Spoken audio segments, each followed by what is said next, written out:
Hi hello ನಮಸ್ಕಾರ. ಇವಾಗಲೇ ವಿಷಯ ತಿಳಿದಿರುತ್ತೆ ನಿಮಗೆ. ಯಶ್ ಅವ್ರ ತಾಯಿ ದೀಪಿಕಾ ದಾಸ್ ಅವ್ರ ಬಗ್ಗೆ ಅಗರವಾಗಿ ಮಾತಾಡಿ ಅದಕ್ಕೆ ಅವರು ಇನ್ಸ್ಟಾಗ್ರಾಮ್ ಸ್ಟೋರಿ ಮುಖಾಂತರ ಕೌಂಟರ್ ಕೊಟ್ಟಿದ್ದಾರೆ. ಹೊಸ ಕಲಾವಿದರನ್ನು ಬೆಳೆಸೋ ಜನರು ಕಲಾವಿದರಿಗೆ ಬೆಲೆ ಕೊಡುವುದನ್ನು ಕಲಿಯಬೇಕು.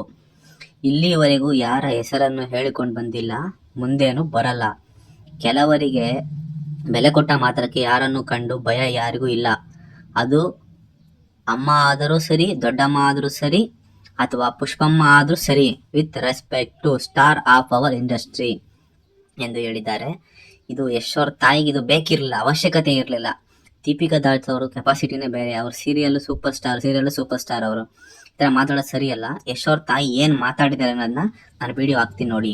ಅವ್ರಿಗೂ ನಮಗೂ ಆಗದೇ ಇಲ್ಲ, ನೀವು ಅದಕ್ಕೆ ಕೇಳಲೇಬಾರ್ದು. ಯಾವ ದೊಡ್ಡ ಹೀರೋಯಿನ್ ರೀ ಅವಳು? ಅವಳನ್ನ ಹಾಕಕ್ಕೆ ಅವಳು ಯಾವ ದೊಡ್ಡ ಹೀರೋಯಿನ್ ಅಂತ?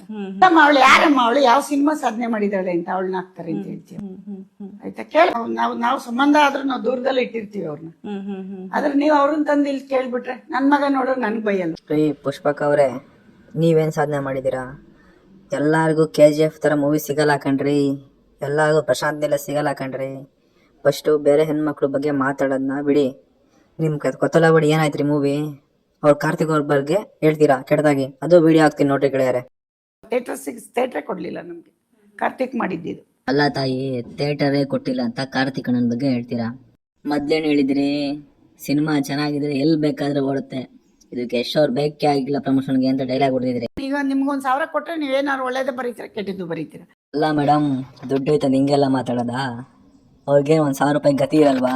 ನಿಮ್ಮ ಹತ್ರ ಇಸ್ಕೊಂಡೋಗಿ ಬರೀಬೇಕು ಅವರು. 1000 ಕೊಟ್ರೆ ಒಳ್ಳೇದು ಬರೀತೀರಾ ಕೆಟ್ಟದ್ದು ಬರೀತೀರಾ? ಇದನ್ನ ನಾನು ಒಪ್ಪಲ್ಲ. ಇದು ಸಮುದ್ರ, ನಿನ್ನ ಕೆಪಾಸಿಟಿ ಇದೆಯಾ, ನೀನ್ ಈಜ್ಬೋದು. ಯಾವ್ದೋ ಬಾವಿ ಆದ್ರೆ ನಿನ್ ಕೈ ಇನ್ನೊಬ್ರಿಗೆ ಟಚ್ ಆಗುತ್ತೆ. ನಿನ್ ಕೆಪಾಸಿಟಿ ಗುರು, ನೀನ್ ಈಜ್ಕೋ ತಾಕತ್ತಿದ್ರೆ ಇಲ್ಲ ಮುಳ್ಕೊಂಡ್ಬಿಡ್ತೀಯ.